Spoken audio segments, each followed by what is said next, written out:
would like to, ask Laurie a little bit of her opinion and experiences. Laurie, when you read these challenges that our friends have written down, do you recognize any of them? And what have you seen in the industry that backs up their experience? So very insights. I think it's also good for us to learn from each other and hear what challenges each one of us are experiencing. But these are exactly the challenges from, let's begin with the beginning of the journey. When we speak to the stakeholders, maybe they're not always very clear. And how do we help them really discover what it is they're actually looking for? Because we just need communication training, when that real need or the real issue. And then when we do that, then we also aren't able to measure the effectiveness because we weren't sure what we were trying to solve for in the first place. And then if we're not sure what we're trying to solve for in the first place, then it's very difficult to ensure that we've got quality content and quality trainers. So I think, and then that affects out kind of learning methods would we use. I think that's exactly the point of this webinar, is to say, how do we make sure that we add value? I think that's the biggest message we want to share with you today, and also learn together with you to say, how do we make sure that L&D is respected, that we are truly business partners, and that we can to the. And so that's why we try to share what are one of the 2-3 things we do to go up the value chain, to be sure that we truly deliver impact. And it really begins at the very beginning of the conversations with the leadership and the stakeholders. So that's exactly what we'll be covering. But all the issues that you're sharing, many people will tell me that it's only in Cambodia or only in Hong Kong or only in Europe. But actually, these are global problems. No matter who you talk to in the world, we have much more in common. So I want to encourage you to say, these are exactly the challenges that everybody is facing, no matter if you're big company, small company, no matter what culture you're operating from. These are the critical challenges. And that's part of what we need to reinvent ourselves as L&D, to be far more strategic in our partnership with the business. Back to you now. Thank you for that, Laurie.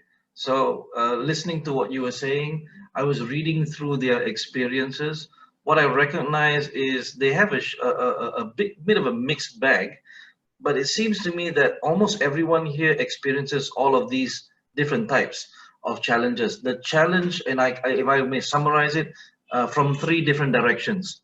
Challenge from above, from leadership. They demand measurability, they demand evidence that this training is good, whether it will bring a return on their investment, what's the evidence, right, that these people are good. And then as a result of that, you're forced to come up with evidence or numbers to say, okay, this trainer has this certification from this, they are from overseas, they've done this kind of work, in order to give that evidence to leadership. Whereas the measurability of something, whether it's good or whether it's impactful or whether it will change behaviors, like say reduce costs, improve productivity, in many cases they don't get that data. So they're forced to fall back to, is the workshop good, or is the trainer experienced? And guys, if you want to type into the text chat as I'm talking, if that's happened to you, you don't have the numbers, you ask for the trainer, do you have evidence that your workshop is good? And the only thing they can say is, okay, I've been certified, I've done this many times, but they're not able to give you numbers to say, okay, this workshop has reduced errors by 35% or has increased productivity by 23%. So I see, number one, the challenge from above. Leadership wants hard data, wants evidence, but we cannot provide it. And then second, I see challenges from the peers. So training managers or L&D people, they have to go to HODs, they have to find out, they do a training needs analysis to find out what their people need. But the challenge is the managers themselves don't know how to provide that information. So amazingly, it's you don't have information to push up, you don't have information that's coming in from the sides, and then you have also a challenge from below where participants who are the employees, they either don't know what they need, they don't get what they need from the workshops, and at the end of the day they don't change as a result of the workshops. So I reading from your challenges, it seems to me you're being pressured from three different directions, and I think almost everybody blames you if something does not go well. Just checking, somebody type in the text chat, does that sound familiar, that you get pressured from these three different angles, and if something goes wrong, you're the one who gets the blame? Anyone? Is that familiar? So I've summarized that from three pressures from three different directions. And I'd like to go back to what Laurie said. Laurie used a very interesting word. She used the word respect. So if you can get respect from these three different directions, especially participants who don't show up for training, or managers who say to their participants or say to their employees, are you going for training today? No, I need you here. So don't go for training, because they don't respect the effort that L&D have put in. They don't think that it's important enough. So I think that would be a good word to anchor on, especially this workshop, or sorry, this webinar is talking about how do we raise the importance of our work, of L&D work, to the leadership. And just looking at your challenges, it's not just up, but it's also sideways and down. So how do we get them to respect our work? How do we get them to understand the importance of our work? Laurie, am I far off on that? What do you think?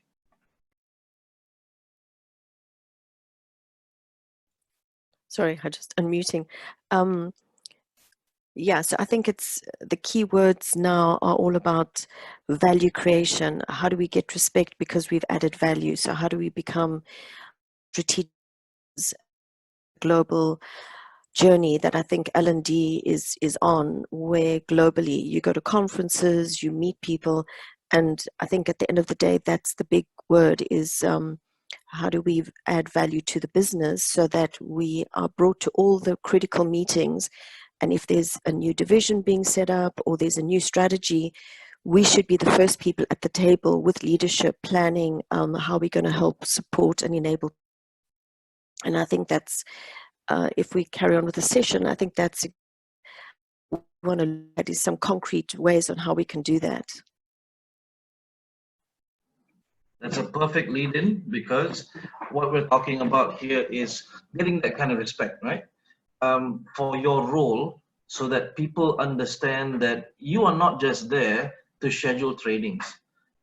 In fact, your role is akin to what we call a chief learning officer. And of course, a chief learning officer is in the C-suite, is together with the CEO, the COO, whatever C's that they come up with right now. They raise the responsibility of the training manager up to a level where it becomes accountable. So CIO, a chief information officer, means that the information technology in this organization is important enough for us to have someone dedicated to taking care of it. CLO means that we believe that learning is such an important thing in this organization that we must have someone dedicated to take care of it. So is that dedication at a lower level, a training manager? Is that dedication at a level someone's job title is training coordinator?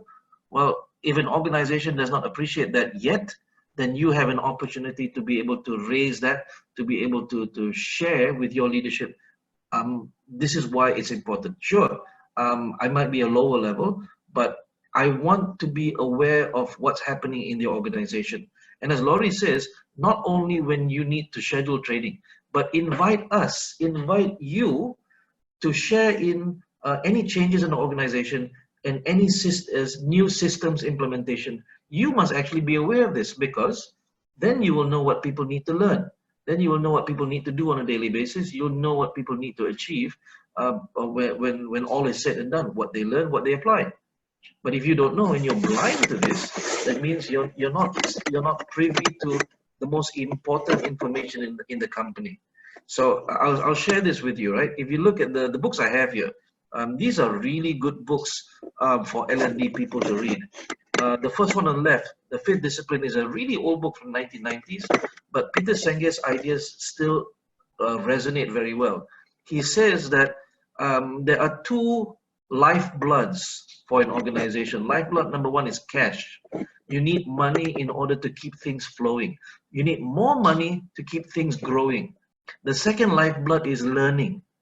So if you only have cash, you will grow structurally.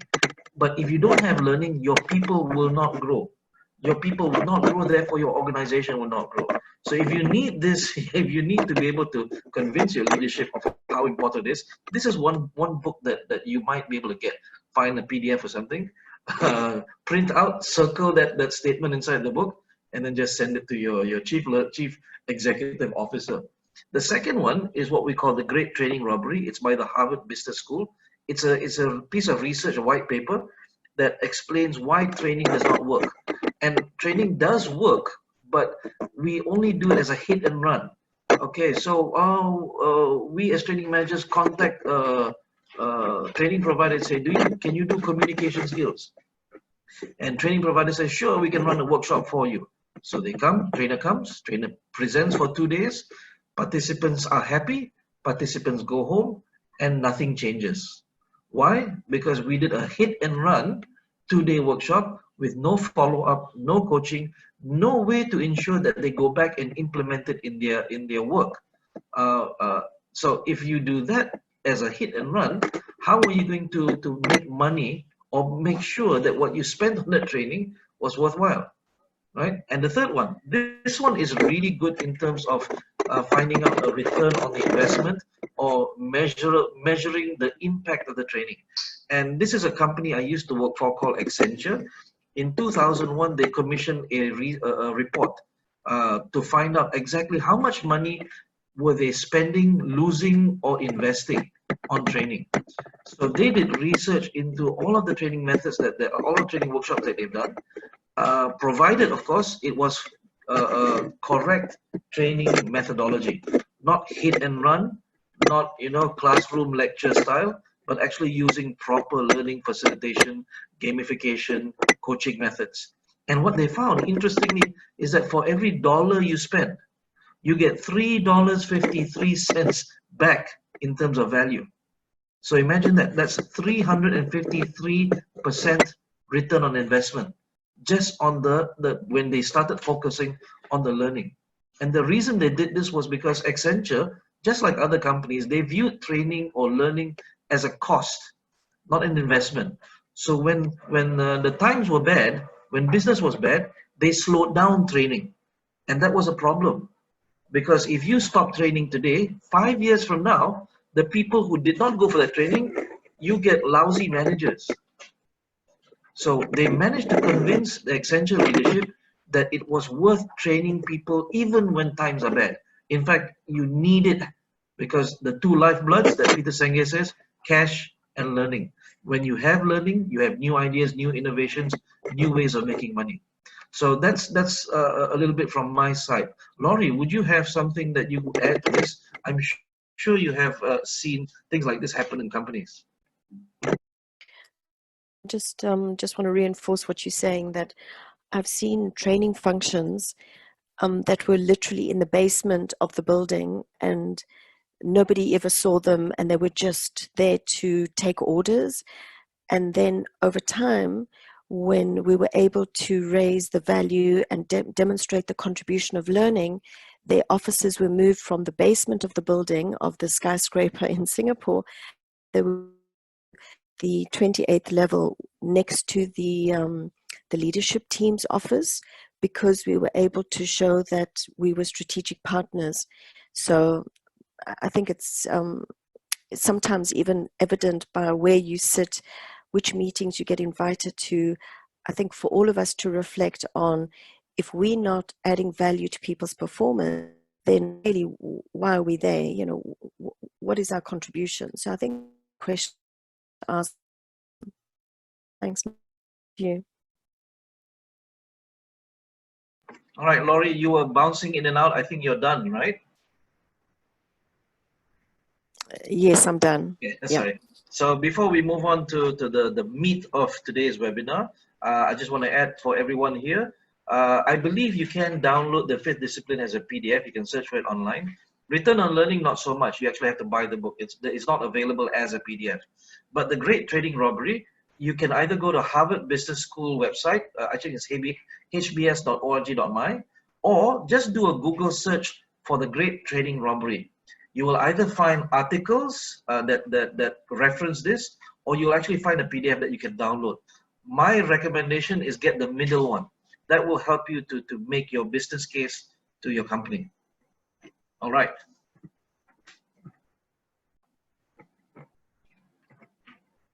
I see something in the chat.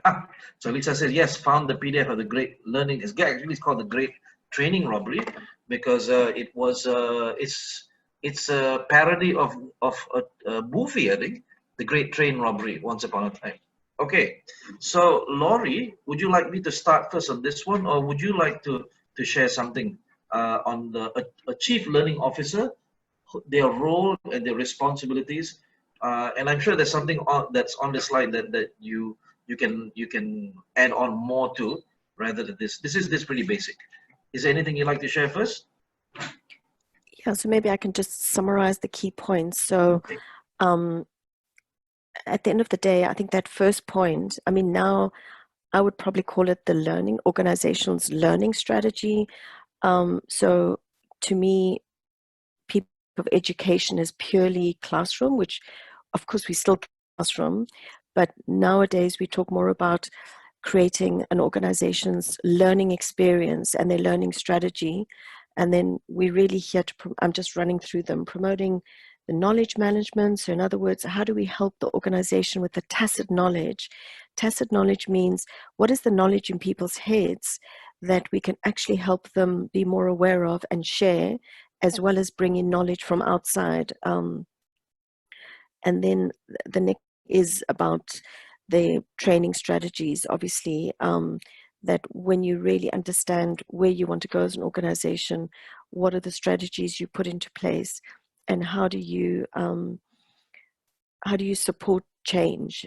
Because at the end of the day, we can do same old, and we can support the base that we always need. So Microsoft training, there might be a lot of things that are the same, but I think you become really important when you're helping change as well. If there's leveraging technology. So I think that's the big thing now. A lot of my clients are really, and even the people we work with the capacity specialists, the big shift in the future is going to be how do we make use of technology. So we really need to be up to date with what technology is available in the learning space. And then finally, we are the champions for learning. So it really is important, as we're talking today, about how do we highlight the importance and showcase the ROI, the impact of learning to to all the shareholders, to frankly all the stakeholders. You know, as Nazrin said, top down, sideways, bottom up, and even amongst the communities that we support. So Nazrin, over to you for the second column. There's nothing left for me to say then. But basically, what this is we're going to summarize all of this into a few very actionable, very straightforward things that you can do in the role of L&D. And it takes into account the measurability of something, it takes into account the targets you want to hit, and it takes into account what you have to actually get done. So that being said, how do you play a chief learning officer role? I'm going to read these out a little bit, and I would like to invite Laurie to discuss this with us. So number one, in sequence, I should have changed this to numbers. That would be much better. So number one is get to know your business stakeholders, right? So we talked about upstairs, downstairs, sideways. Get to know who needs what at the end of the day. And then second is identify the business problems to be solved. And third one is define purpose with 5 levels of impact up front. Now, we will go deep dive into each and every one of these, Laurie, would you like to share anything before we move to the next slide where they get to know business stakeholders? I'm not going to the detail of each, but I think what we're saying is these, we often talk about shifting left. We typically will jump, us and the business, jump into, let's run the next course on communication. Communication is our problem, so we run a training course on communication. And the big shift in learning is we need to shift left. So in other words, similar to technology companies, where before they build a platform or any technology, they stop. They don't jump to solution. They first shift left and they go and they begin with what is really the problem to be solved. So that's what just learning is from these technology companies that build, huge technology solutions. To first try and be clear what the problem, how the difference act, and that's where we begin, and then we come to the solution. So that's the big message around these. Next one to get. Okay. Before we go there, could you help me out? Because when you say left and right, what are we referring to? What is on the right and what is on the left? So on the left, we've got discovering, finding what is the business problem. And if you research on design thinking, you'll see these two, a lot of visuals like two diamonds. And on the left diamond, you'll see, and it's not mine, this is something from design thinking. So if you go word, you'll see the double diamond, which is on the left is you first define, discover and you define business problem, and the right is about solutioning. So that's that's what it's all about. It's really on the left is define the problem, on the right is then define and develop the solution.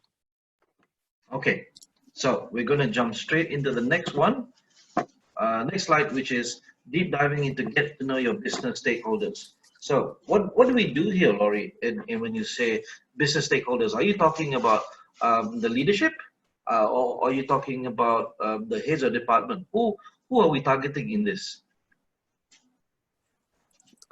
Well, I think anybody, it's really important to zoom out and just look at your organization as a whole.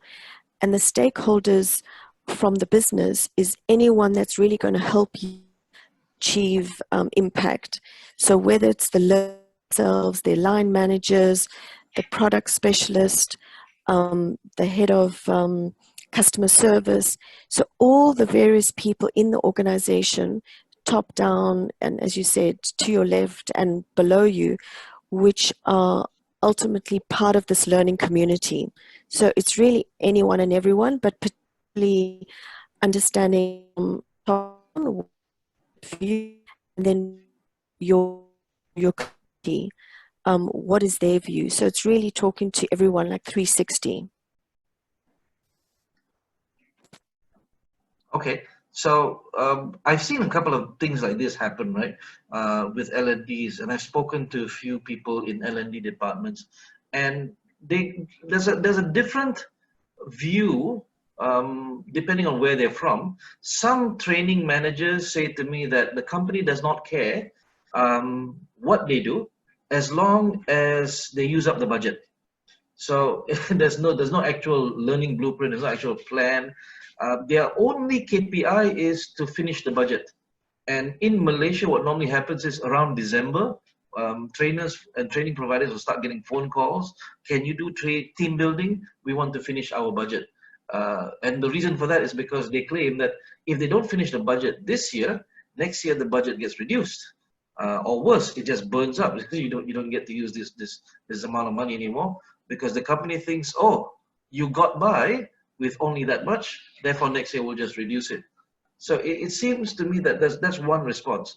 The other response I found is that training managers or L&D people are being micromanaged from above, right? So you have a very strong CEO who believes in one type of training and says you must only send them for this kind of training. You must, without doing any sort of analysis, the CEO insists that they need assertiveness training. Where they pulled it from, maybe prior experience, but no hard data, no actual needs analysis was done. So these are, it's either too hard or too soft. And I'd like to ask Laurie, what's your opinion on that? While Laurie is sharing, please type into the text chat if you recognize what I just said.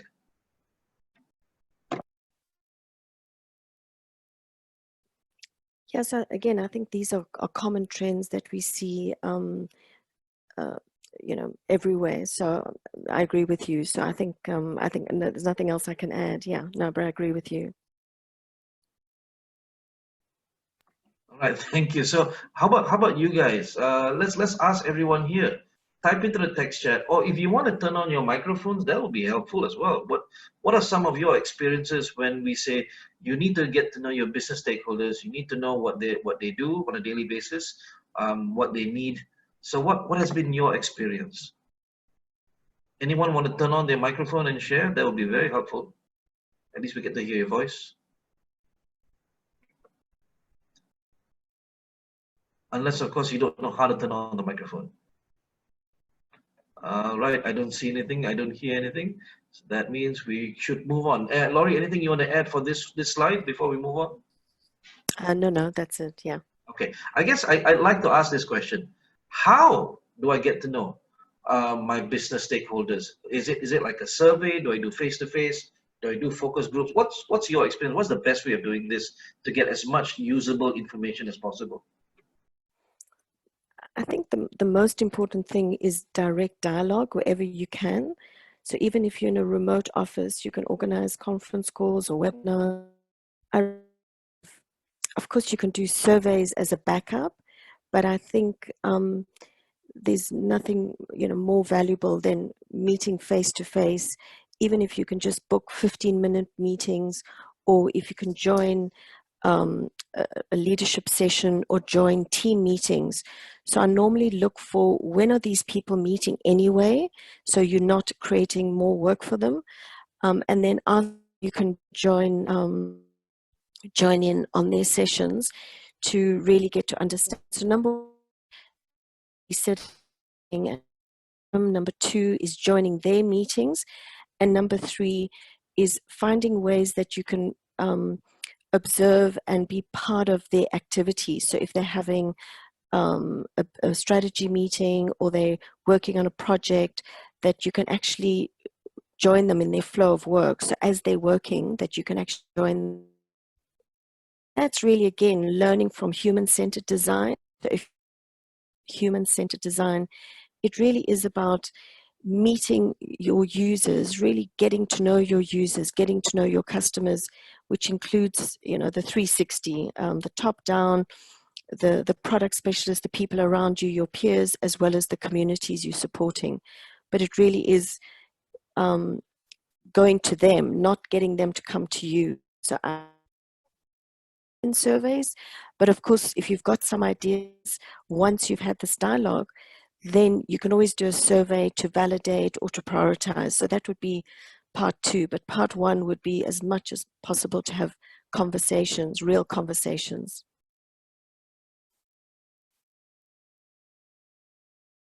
Oh, that's it. Yeah. Over to you, Nazrin. All right, thank you.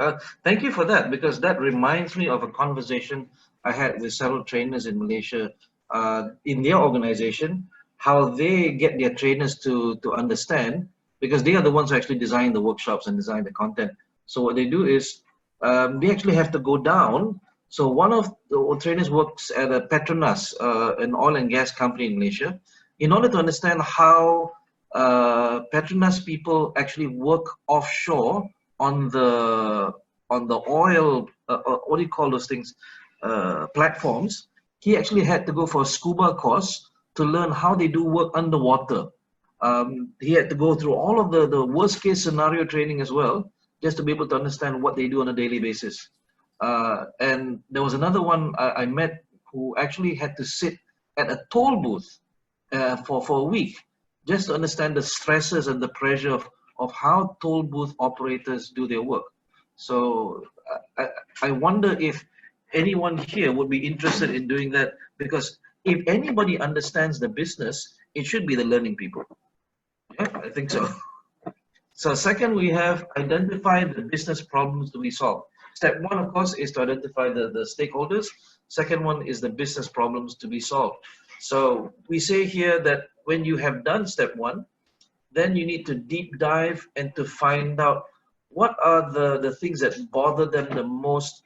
What are the things that cause their work to either have a blockage, um, have issues in terms of resourcing or time. Because if you're working there, if you are actually in the toll booth, you know that some people, well, this happens in Malaysia and it happens here. There are not everybody's nice. People have thrown coins at the toll booth operators. Somebody has spat, actually spit on the money and then give the money to the toll booth operators. They've also had instances where the car driver holds the hand of the toll booth operator and tries to pull her out of the toll booth. And many really weird things that we might not know of unless we actually experience it. So what are those challenges? What are those problems that they face? And then what are the opportunities that are out there for improvement? If you look at Malaysia right now, a lot of the toll booths are now becoming automated. We no longer have people working there in those booths. You now have a tap card which is attached to an e-wallet. So they've started removing that slowly because they found that toll booth operators are not very motivated to do the work. Can you imagine sitting there for 8 hours just taking money, giving money, taking money, giving money, and they might be the least motivated people in Malaysia, especially where that's concerned.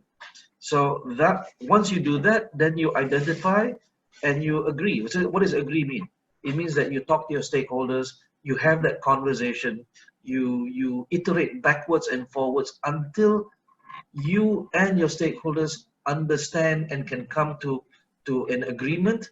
All right, this is what will solve this problem, this challenge, and how do we innovate? How do we look for opportunities out there? So that requires, looking at other companies, benchmarking against other companies, benchmark against other countries. That's why they do visits. They fly people out to better understand.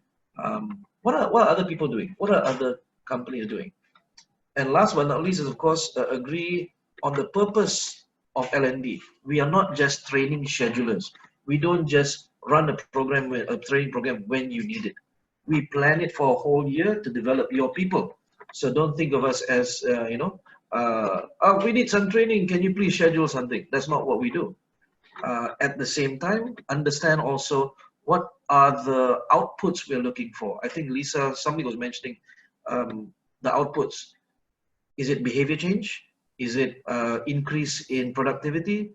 Is it reduction in cost? What is the output of that? Increase in customer service scores maybe? So when you have something measurable, there is something to go back and measure with to confirm, yes, we spent this much money and we got this much gain. All right. So that's from me. Laurie, would you like to add on anything to that? No, I think that was really clear. So should we move on to the 5 levels? So the last point is about measuring impact. So if we talk about the 5 levels, I know some people are struggling to hear me, Nazrin. So should I just hear me?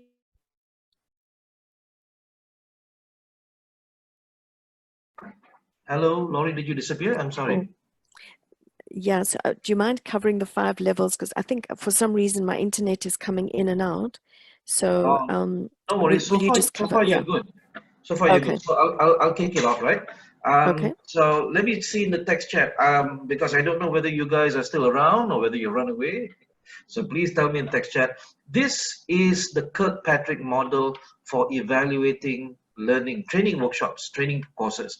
So please type into the text chat if you are aware or familiar with this. If you are, please type in yes. If you are not familiar, please type in no. I'll give you 10 seconds to get that done.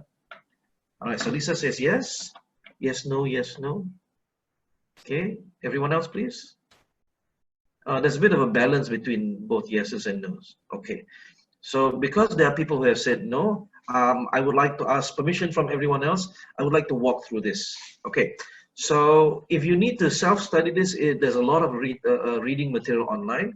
But basically, what it is in the 70s, if I'm not mistaken, uh, Professor or Dr. Don Kirkpatrick, that's his name, he created this pyramid, and he created 4 levels of how you measure the impact or the results of a training workshop.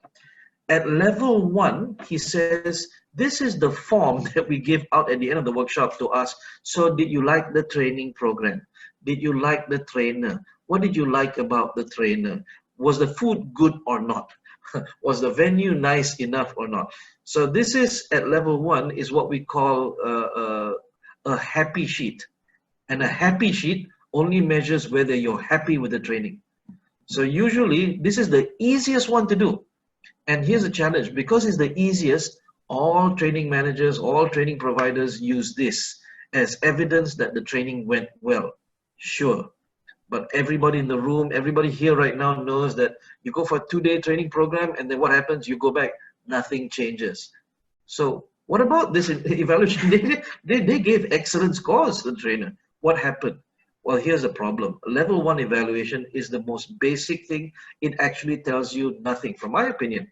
Doing this for 20 years now, it tells you, it doesn't give you any data at all. If you were to take this to your CEO, you could not prove that the training was any good. Only that the training was fun. You know, like if you have kids and they go to kindergarten or go to some sort of event program, and they laugh and they sing, and then they come back and you ask them, so how was it? And they say, it was fun. And you ask them, what did you learn? Nothing. It was fun. We could sing, we could dance, but nothing was transferred. So that's why Don Kirkpatrick, he said that at level 1 is the weakest of impacts. You need to measure at level 2, 3, and 4. So level 2 is learning. Who is expert at measuring learning? Universities, schools. They give you tests, they give you exams, right? But that only measures retention. Does it measure that people actually learn, people still understand? So at corporate level, the easiest way to do this is to do a pre and post test. That's why you find some trainers, they give a test before the course starts to baseline, to benchmark, and then they will give a test at the end of the 2 days. The simplest they give is the same test. They give a objective question test. So question 1, choose A, B, C, or D. In most cases, you get a very low score on the first test because you have not run the workshop yet. After the workshop ends, almost everybody gets 100%. So they use the exact same test. If the trainer wants a bit of work to do, then the pre and post tests are essays. So they actually have to mark the essays as if they were university professors. But here's the challenge, right? If you do it immediately after the workshop, of course, everyone will get high scores. What if you do this evaluation 1 week later, 2 weeks later, 3 weeks later? What's going to be the score? The score steadily drops, right? And in many research we've seen, after you leave the workshop, more than 80% of the learning disappears, which means you only retain about 10 to 20%. So the method of the workshop, the actual how it's done. Do you use a lecture style? If you use lecture style, I can confirm for you that you leave the workshop and you don't remember much. But if you do very interactive training, you do learning facilitation, you do gamification, you do experiential learning, that will help the learning retention become stronger. And you measure this typically right after the workshop, up to 6 months after. When you talk about level 3, we talk about behavior change. After the workshop, do people go back? Do they actually use the Excel knowledge that they learned to actually, create the documents or use to calculate data? If yes, then it's called a level 3 measurement. You have managed to pay for a workshop that has changed behaviors. The last level is level 4, which Don Kirkpatrick says these are actual results that you can measure.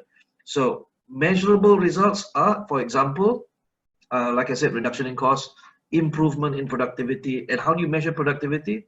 If it took them 4 hours to create a report. Now it takes only 3 hours to create a report. So productivity increase, okay, my math is really bad. Is that 25% reduction or 25% increase in productivity? So that's level 4. Now, a few years later, many years later, other researchers insisted that, okay, there's actually another level on top of that we would like to add. So they added on the 5th level, which is return on investment. And this is especially helpful when you need to prove to your leadership that we have paid for this, we have not just spent for it, we have invested. So there are many ways to do this. The easiest way is to take the salary of an employee, take that number, multiply it by whatever number you get out of the level 4. So if there's 25% improvement in productivity, so if the salary is $1,000, so the return on investment is, what is that, $250. That's the simplest way of doing that. And these numbers you can actually take to your leadership to prove that you made the right choice. This training provider is good, and there's evidence. So if training providers and trainers have these numbers to begin with, when they approach you, when they pitch to you, then they should be giving this upfront. But in many cases, because the ROI is the most difficult to measure, because every company is different. And how do you prove that the ROI is actually from your training? It could have been a mixture of other trainings they've gone for. So if you come for my training today, right, and I measure you 5 months from now, the ROI, but between now and then, you have gone for other trainings. How do you know that that ROI, that investment, was because of my training? And that's why the higher up you go, the more involved you need to be with your stakeholders, the more specific you need to be with your measurements. So Laurie, you're still there? Would you like to add on to that, or correct me if necessary? And building on what Kirkpatrick created this for training in the classroom, but we using it for any learning experience. So in other words, it could be your whole training function, or it could be a learning journey where you string together classroom and which is and webinars and workplace learning and coaching. So exactly the same model, we can use it when we design learning journeys, learning experiences, or even every 6 months as the whole training function. It'll be really interesting to keep these statistics and collect data on each one of these, and then being able to report even every quarter higher level, just per program, but really for learning journeys and in fact for the whole strategy. So it's not just for classroom training. So I just wanted to broaden out the perspective, Nazrin, that's all. But otherwise, yeah, that's all I wanted to add. And that's going to be the future, especially now with technology. Learning has to be data driven. It has to demonstrate impact, and more with technology, we will have those data. We will the results. It's just going to get easier for the business and for us to be able to do this. So that's all I wanted to add. Thanks. Thank you very much for that, Laurie. So we recognize that Laurie's having a bit of connection issues. So let me wrap that up before we go to the next slide and questions, right? Remember we said very early on that there's 2 lifeblood in the organization. One is cash flow, one is money, and the other one is learning. So at the end of the day, if you want your L&D functions to be respected by all, because people respect money more, because that's what they can see. Learning they cannot see. So if we spend for something, if we buy an asset, if we invest in a system, we want to make sure that we get the best use out of that asset. So we always request for a return on that investment. If we don't push for a return on investment on learning, then they will never treat the L&D function as important or as critical to the business processes. So that's remember that these 2 things, right? Oh, interesting. Hello. I'm trying to change the slides. Hang on a second.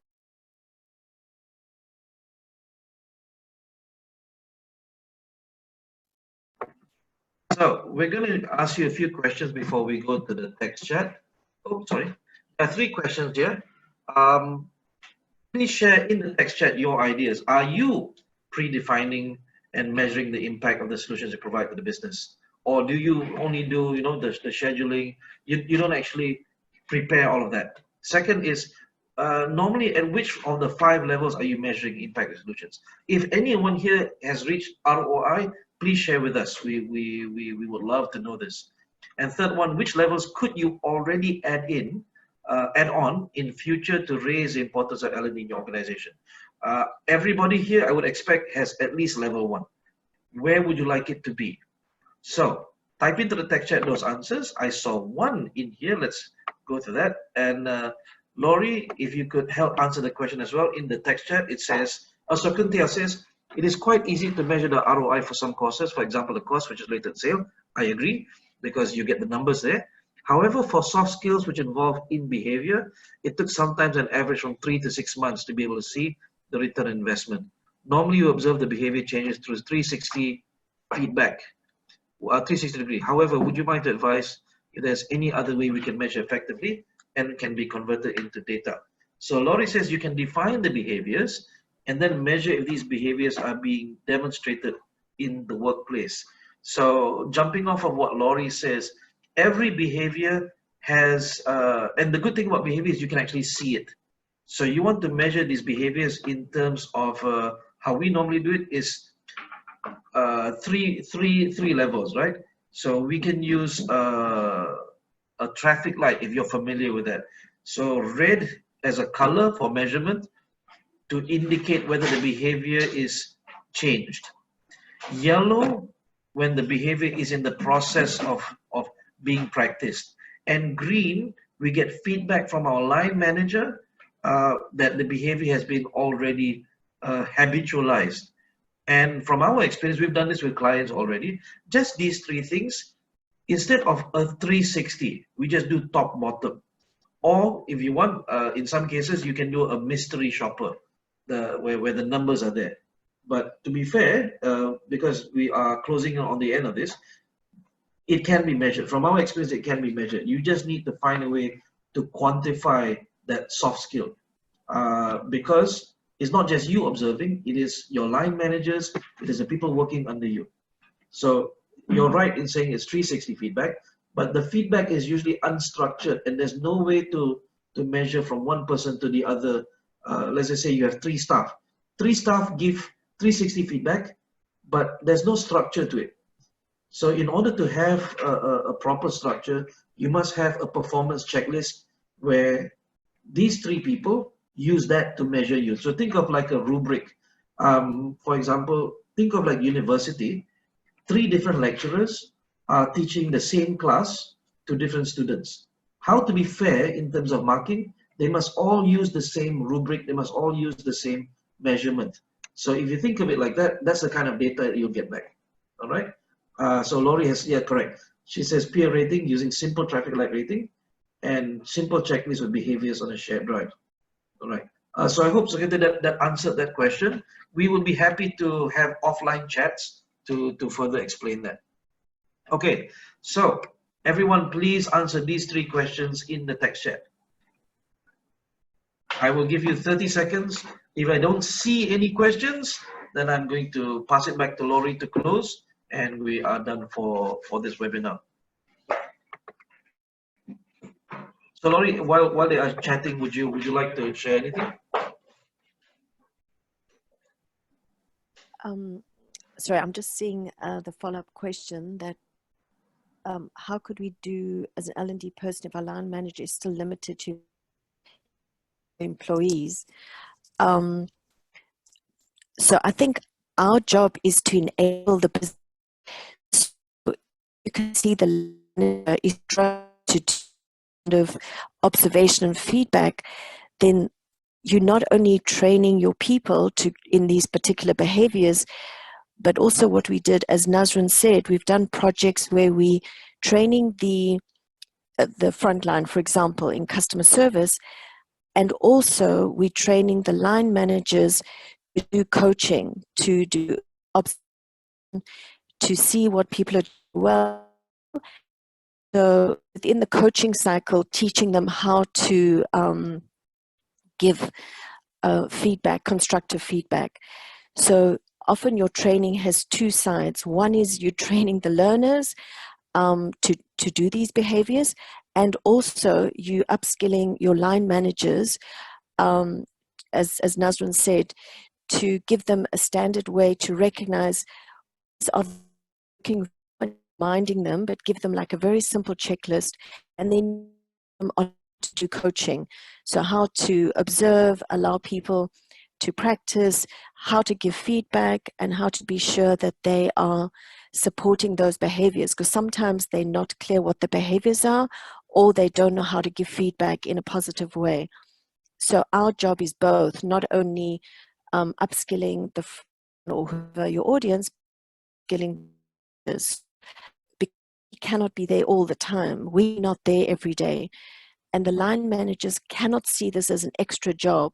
They have to see this is their job. Their job is to add value to their team. So they will appreciate if you explain it that way, that it's not to give you to do the training, but you can help with supporting training, but also you want to help support them on driving behavior change. So I hope that that helps. To that, yeah, Nazrin, I think. Thank you, Laurie. Thanks. So I've typed into the text chat a little bit of what you said and added on a Yes. little bit. So I'll give you an example, a simple example. How do you measure somebody's listening skills? Well, in the topic of teaching listening skills, you have certain behaviors that they must do. Number one, they must paraphrase. So when they hear what somebody says, they must paraphrase. They must be able to ask probing questions. They must be able to rephrase, explain back, and debrief what they heard. So if they do these behaviors and the line manager notices that they do, so they get a tick. They go from red to yellow to green on that. All right. So Lisa says, do you think a competency framework would help? I will answer this question. The answer is yes. Oh, okay. Laurie's also answered. Yes, and the competency framework should be simply defined as concrete behaviors, not behaviors that you cannot see. It must be measurable. It must be observable. All right. So, Laurie, it doesn't look like anyone's going to answer our questions, these three questions. Anything? Would you like to close off the session or with a conclusion? So, how would they raise their L&D function? If you could give one last tip, how would that work? I think for all of us, as much as we encourage to learn, my biggest message to us as the community is we need to be agile. We need to step up. So I think we need to constantly be looking for new ideas, learning from other industries. Like I constantly am learning from the technology world and see how do they build their products. So I think we should role model a learner, someone that's constantly learning, we're hungry to learn, and that the fact that we want to add value. Because if we're demonstrating behavior, how do we expect community leaders, the employees to do it? So I think our role is to become invisible, in that the way we support learning should be more empowering. We should shift the energy to the business, and also we should be visible in the fact that we role model the right behaviors as learners, as lifelong learners. So I think it's really exciting times, and I'm just warning all technology is going to change our jobs slowly, but really need to how they. Yeah, that's it, Nazrin.